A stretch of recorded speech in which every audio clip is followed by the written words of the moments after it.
सभी को नमस्ते। आज मैं आपको अहोई अष्टमी की कहानी सुनाती हूँ। एक गांव में एक साहूकार अपनी पत्नी, 7 बेटे और 7 बहुओं के साथ खुशी से रहता था। दीपावली का अवसर था। उसकी एक बेटी भी थी जो कि ससुराल से पीहर आई हुई थी। फिर दीपावली के अवसर पर माँ को अपने घर की पुताई करनी थी, तो वो अपनी सारी बहुओं से कहती है, जाओ जंगल से मिट्टी ले आओ। सारी बहुएं जंगल से मिट्टी लेने जाती है, तो उनके साथ साथ उसकी जो नंद है वो भी चल देती है। तो उसकी नंद जिस स्थान से जंगल में मिट्टी निकाल रही थी, वहाँ एक से अपने बच्चों के साथ रहती थी। एक बच्चा उसकी कुदाली से मर जाता है, तो से उसे श्राप देती है कि तेरी कोख बन जाएगी और तुझे बच्चा नहीं होगा। फिर नंद भगी भगी अपनी भाभीियों के पास जाती है। भाभीियों से कहती है, आप मेरा श्राप ले लो और मुझे इस श्राप से मुक्ति कर दो।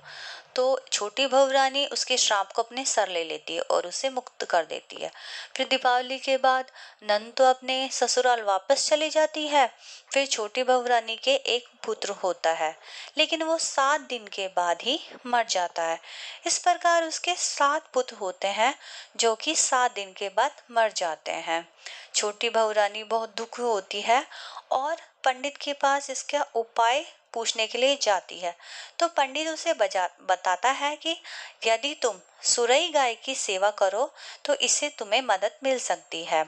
तो छोटी बहू रानी दिन रात सुरई गाय की सेवा में लग जाती है। सुरई गाय खुश होती है और उससे कहती है, बेटी तू मेरी इतनी सेवा क्यों कर रही है, बता तुझे क्या चाहिए। छोटी बहू रानी कहती है कि सौ माता ने मेरी कोख बांध दी है, आप मेरी कोख खुलवा दीजिए। तो सुरई गाय कहती है, अच्छा ठीक है, तुझे मेरे साथ 7 समुंदर पार चलना पड़ेगा। तो फिर छोटी बहू रानी तैयार हो जाती है। तो सुरई गाय छोटी बहू रानी के साथ जब जा रही होती है, तो रास्ते में वो थक कर आराम करने के लिए कहीं बैठ जाते हैं। तो छोटी बहू रानी देखती है कि एक सांप गरुड़ पक्षिणी के बच्चों को खाने के लिए जा रहा है। छोटी बहू रानी उस सांप को मार देती है। थोड़ी देर में गरुड़ पक्षिणी वहां पर आती है, तो देखती है पत्थर पर बहुत सारा खून लगा हुआ है। वो सोचती है इसने मेरे बच्चों को मार दिया है, तो वो छोटी बहू रानी पर चोंच मारने लगती है।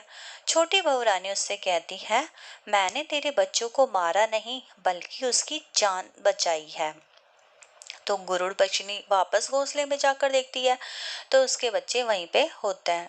वह बहुत खुश होती है। फिर छोटी बहू रानी से कहती है कि बोलो मैं तुम्हारी क्या मदद कर सकती हूँ। छोटी बहू रानी उससे कहती है कि मुझे और सुरई गाय को 7 समुंदर पार पहुंचा दीजिए।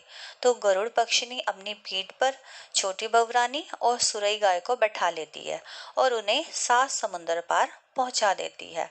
फिर वो सौ माता के पास पहुंच जाता है। सौ माता सुरई गाय को देखकर कहती है, बहन बहुत समय के बाद यहाँ पर आए हो। फिर थोड़ी देर में वो कहती है कि मेरे बहुत ज्यादा जुएं हो गई है बहन। तो सुरई गाय छोटी भवरानी से उनकी जुएं निकालने को कह देती है। तो छोटी भवरानी उनकी सारी जुएं निकाल देती है।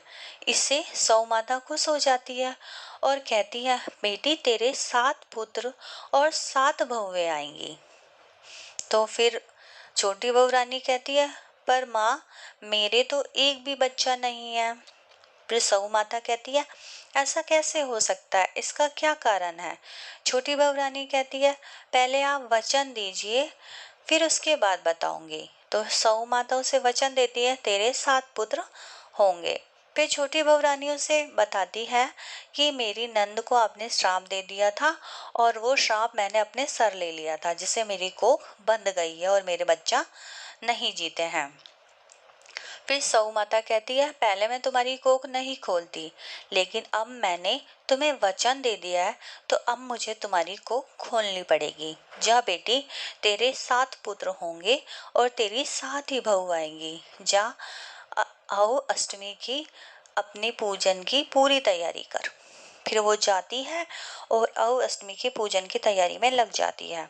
उधर जेठानी सोचती है कि आज देवरानी रोई क्यों नहीं, क्योंकि देवरानी हर बार अपने बच्चों को याद कर करके रोती थी। तो आज आवाज नहीं आ रही, तो उन्हें बहुत ज्यादा ऐसे लग रहा था कि आज क्या बात हो गई। तो जेठानियों ने अपने बच्चों को अपनी चाची के पास देखने के लिए भेजा कि क्या हुआ है।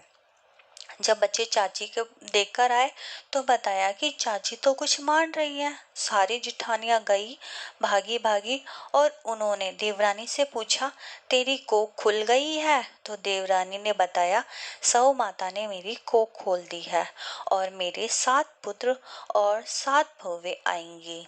फिर उसके बाद सबने पूजन खुशी खुशी कर लिया, और थोड़े समय समय बीतता गया तो उसके 7 पुत्र हुए और 7 ही बहुएं आई। तो सौ माता ने जैसे उस छोटी बहुरानी पर कृपा करी, ऐसे सब पे कृपा करे। धन्यवाद।